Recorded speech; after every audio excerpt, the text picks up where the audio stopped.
imagine waking up tomorrow feeling, well, utterly unstoppable. Mm-hmm. Picture starting your day with just this incredible energy focus, Mm-hmm. a mindset so strong that, nothing can really shake your confidence. Yeah, that's a powerful image. What if we told you that this kind of power isn't some far-off dream, but something you can actually cultivate every single morning? Right, that the potential is right there when you wake up. Exactly. Yeah. That you can transform not just your day, but maybe even your whole life. So today we're diving into an audiobook, right? Morning motivation. Start your day with power and positivity. That's the one. And it's really presented as more than just, nice words. It's framed as a daily guide. A guide to build strength, clarity, joy, basically from the moment you open your eyes. Yeah. So our mission today is to really unpack what's inside. These affirmations, the practices, the guidance it offers. We want to look at how it promises to boost things like confidence, focus, positivity, purpose. And there's this interesting side benefit, too, about enhancing English skills. We'll get into that. Mm-hmm.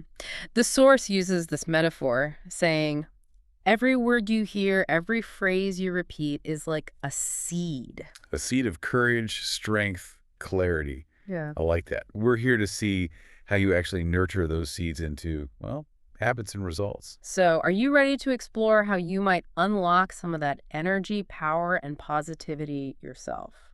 Let's dive in. Okay. So, getting into the core of it, the audiobook starts right away framing the morning as this fresh start, a blank page, it calls it. Right, where you hold the pen. You decide the words, the colors, the whole feeling of the page. It's a strong message, isn't it? That every morning is genuinely a chance to begin again. Yesterday doesn't have to dictate today. Absolutely. And it grounds this new beginning, first and foremost, in gratitude. Yeah, that's central. It flat out says gratitude is the foundation of happiness. It's not just about feeling good, it's presented as an active shift, moving from like chasing happiness. To actually creating it. Yeah. Just by noticing what's already good, what's working. Mm-hmm. And I found this part intriguing. It claims gratitude multiplies. Well, the idea is when you consciously give thanks, you start seeing more things to be thankful for, like opening a window in a dark room and letting the sunlight pour in. That's the analogy it uses. That's a nice image. It makes sense. Shifting your focus changes what you perceive. Exactly. And what's fascinating here is how these simple statements, these affirmations it provides, are called seeds of power. This really links up with cognitive science, Oh, interesting. How? It's not just wishful thinking. Repeating these desired states aloud acts like a mental rehearsal. Brain science shows this can literally strengthen neural pathways associated with those states. So it's like a workout for your brain. Precisely. A deliberate, spoken practice to build new mental habits. It directly connects that feeling of gratitude to motivation, getting you ready for the day. It's about consciously awakening that inner energy then. Reminding yourself that the day is an opportunity, not just something to get through. Yes, that active participation is key. It makes you think, doesn't it? Yeah, How do those first few moments shape everything else? definitely. If you consciously choose these positive thoughts right at the start, how different could your morning feel? Your whole day even? And the book is very direct about belief. It says, belief creates vision. If you expect good things, you're more open to actually seeing them, to receiving them. So it gives you specific things to say. Yeah, like, I am grateful for this new day. Simple but powerful, or I welcome this day with energy. Okay. And others like, I choose positive thoughts. I believe today will be amazing. I start this day with peace. I am ready for opportunities, and I welcome success, joy, and growth. It's about setting a really intentional, positive tone right from the get-go. Exactly. Building that positive expectation. Okay, so we've got gratitude setting the foundation. But then it moves pretty quickly into confidence, right? And this part really grabbed me. The Mm. idea that confidence isn't something you just have or don't have, it's something you actively build. Yes, that's a core message. It challenges that common idea that you need to feel confident before you act. Right. It suggests it's the other way around. Acting, taking steps, that's how you forge confidence. It really emphasizes that confidence is created, not waited for. Yeah. Built step by step, choice by choice, affirmation by affirmation. Starting with your self-talk, it says. Yeah, how you speak to yourself internally, and then it grows with every small promise you keep to yourself, every time you choose courage, even when you feel fear. And I liked how it reframes challenges. They're not here to destroy you. It is here to train you. That's a powerful reframe. An analogy it uses, strength grows the way muscles grow through resistance. So it's okay not to be perfect. Progress is the key. Being proud of who you are becoming. Absolutely. And connecting this back, you can see how confidence is presented like a muscle again, a highly adaptable one. The more you train it with these affirmations, these conscious choices, the stronger it gets. It aligns with psychological ideas like self-efficacy. Exactly. And it really hammers home that idea. Often, the only limits we have are the ones we put on ourselves. But okay, for someone listening who feels like, I just don't have that muscle or feels really weak, does the book give practical first steps, ones that don't feel overwhelming? That's a really good question. And yes, it does. It makes it very accessible. It suggests starting really small, Like what? like just affirming, I believe in myself or I am capable.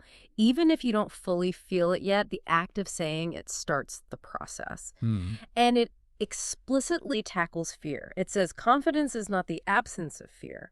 Confidence is the choice to move forward in spite of fear. That's crucial. It's not about not feeling fear. It's about acting anyway. Right. And the other affirmations support this. I am strong enough to face challenges. I trust myself to make good decisions. I rise after every fall. And crucially, my confidence grows stronger every day. So it's about finding those small, consistent actions that build proof. Proof to yourself that you can. Precisely. It builds that self-trust gradually. Think about it. If you can recall a time you were scared but did something anyway. Yeah. The audiobook essentially says that's your proof. The courage is already in there. Yeah, you just need to tap into it, maybe wake it up a bit. Okay, so we're building this inner strength. Mm-hmm. How does that connect to actually, getting stuff done during the day? Productivity, focus. Right. And here, the audiobook makes this really interesting, almost paradoxical claim that I think will hit home for a lot of people feeling overwhelmed. Which is? Discipline does not mean restriction, it means freedom. Okay, that definitely flips the usual script on discipline. You usually think of it as limiting. Exactly. But the source argues that the morning is your most powerful time. Starting it with intention, with discipline, actually sets the stage for the rest of the day to flow better. So discipline creates freedom. How? By freeing you up from things like indecision, procrastination, feeling scattered. It argues that discipline is the path to actually achieving your goals and dreams because it directs your energy effectively. Ah, okay, so it frees up mental energy. Precisely. And it clarifies focus, too. It says focus isn't about somehow eliminating all distractions, which is impossible. Right. Especially today. It's about choosing what matters most and giving it your full attention. And it stresses consistency. Success is not about giant leaps. It is about small, consistent steps. Building momentum with each small action. Mm-hmm. Which naturally leads to the question, okay, how do you actually train focus when distractions are literally everywhere? Yeah, that's the million-dollar question. The source suggests practical things like visualizing yourself completing important tasks successfully, setting really clear intentions for your work periods. And it links this back to brain training again. Yes, it uses that muscle analogy again. Concentration is like a muscle. The more you use it, the stronger it becomes. So every time you notice your mind wandering and you bring it back, You're doing a rep. You're strengthening that focus muscle. It's not just about willpower. It's about building the habit of focused attention. Making productivity feel more natural over time, Hmm. and presumably reducing stress. Exactly. An organized, focused mind is less stressed. It leads to easier decisions, smoother work. Clarity reduces stress. That makes sense. Does it offer specific affirmations for this too? Oh, yeah. Things like, I am focused and determined today. I use my time wisely and efficiently. I take consistent action toward my goals. Okay. And others like, I concentrate fully on what I am doing. I am organized and clear in my actions. I stay disciplined even when it is difficult. I accomplish my most important tasks with ease. It's really about embedding that sense of focus control into your mindset. Yes, through that consistent, deliberate practice. Imagine, tackling your most important task today feeling calm and efficient, not rushed and stressed. That feeling of satisfaction at the end of it, that would change your whole outlook, wouldn't it? Absolutely. Now, this focus on the self is powerful, but the audiobook also expands outward, doesn't it? It does. It moves into how your personal energy impacts the world around you. And it makes another one of those strong reevaluations. Positivity and kindness are not weaknesses, they are strengths. Yes. In a world that sometimes seems to value, I don't know, cynicism or aggression, it champions these qualities as powerful. How does it explain that power? It talks about contagious energy. The idea that your thoughts, words, actions, they don't just affect your day, they ripple out and influence the people you interact with. The ripple effect. Exactly. Make positivity a habit, and it argues that kindness tends to come back to you.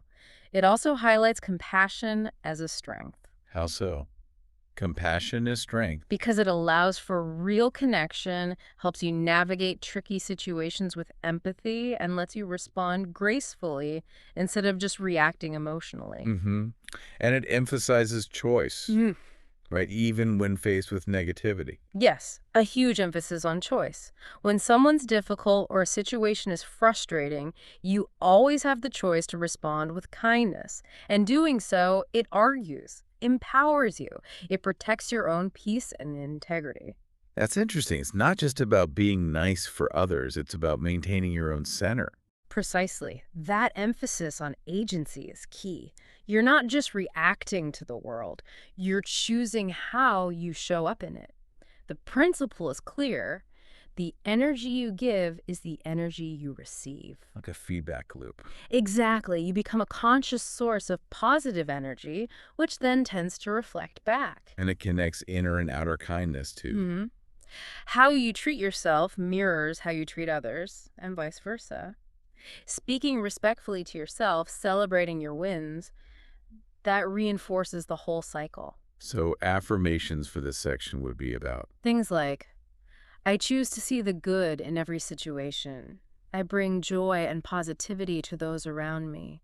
I am compassionate, patient, and understanding. powerful choices. And I choose kindness over judgment.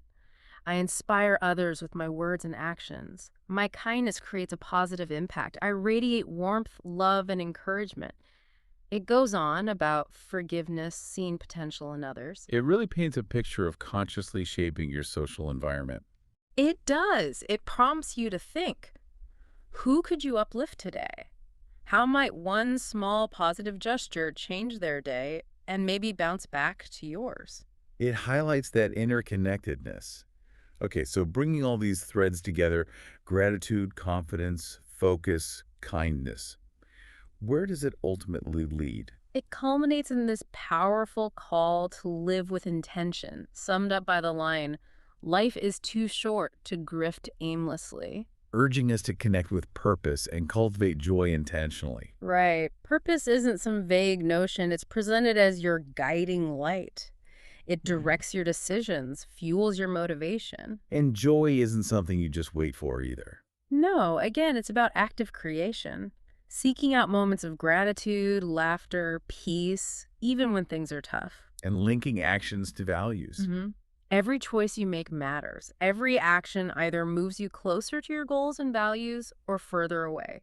Living consciously in alignment with your values is what builds that meaningful, authentic life. And it connects today's actions directly to the future. The future is not a distant dream. It is built in the present. Exactly. Your intentional actions today are literally shaping tomorrow. It also ties gratitude and purpose together beautiful. How so? Recognizing the value of life itself, the potential in each day that naturally leads you to approach things with more curiosity, more enthusiasm, more hope, which in turn opens doors that fear might otherwise keep shut. So looking at the big picture, it's presenting a kind of holistic transformation, isn't it? Absolutely. Mornings shape days, days shape your life. It really empowers you by saying, essentially, you have what you need inside you already. It's about presence, awareness, intention, Yeah. waking up to your own power. Right. Active creation, not passive waiting. And the affirmations for this final part really drive that home. They do. They're like a summary. I live each day with purpose and clarity. I choose actions that reflect my values. I embrace joy in every moment. My life is full of meaning, purpose, and happiness. Wow. And I create my future with intention, courage, and love. I live fully, love deeply, and act with purpose. It culminates in this really powerful statement. Which is, The power, the strength, the focus, the kindness, and the purpose are already yours. All that is left is to awaken them each morning, speak them aloud, and live them fully.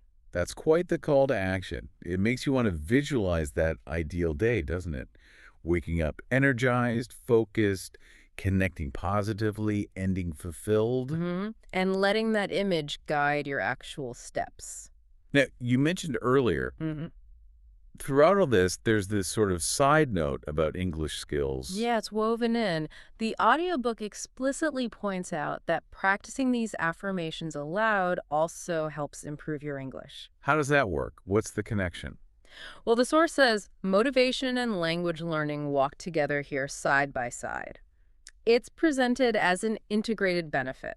Okay. By repeating these powerful positive sentences aloud with intention, you're not just training your mindset, you're simultaneously practicing fluency, reinforcing vocabulary, working on pronunciation. And boosting your confidence in actually speaking English. Exactly. It's a dual-purpose practice. Good for your inner world, good for your communication skills, making every morning count in multiple ways. That's actually quite clever. Okay. So wrapping this up, what a fascinating dive into this idea that your mornings really can be your secret weapon. The core argument is pretty compelling.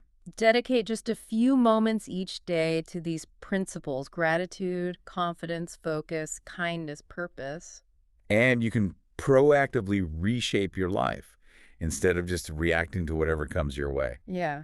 Being the author of your day, not just a character in it. The source really hammers home that consistency creates transformation. But that leads to a final thought for me. John. Beyond just repeating the words, what if the real transformation, the deepest kind, comes from actively looking for and maybe even noting down the tangible changes these practices make in your actual life? Like collecting evidence of your own growth. Exactly. What if the most powerful affirmation isn't just spoken, but it's the proof you gather yourself day by day that this stuff actually works for you? That's a really provocative thought, turning the practice back on itself, using observation as fuel. I like that. So, as you, our listeners, go about your day, maybe consider how you might bring some of these ideas into your own morning routine. Even just starting with one affirmation, spoken aloud, with intention. And just notice any subtle shifts, any small changes. Because ultimately, as the source suggests, your mornings, your mindset, your life, they really are in your hands.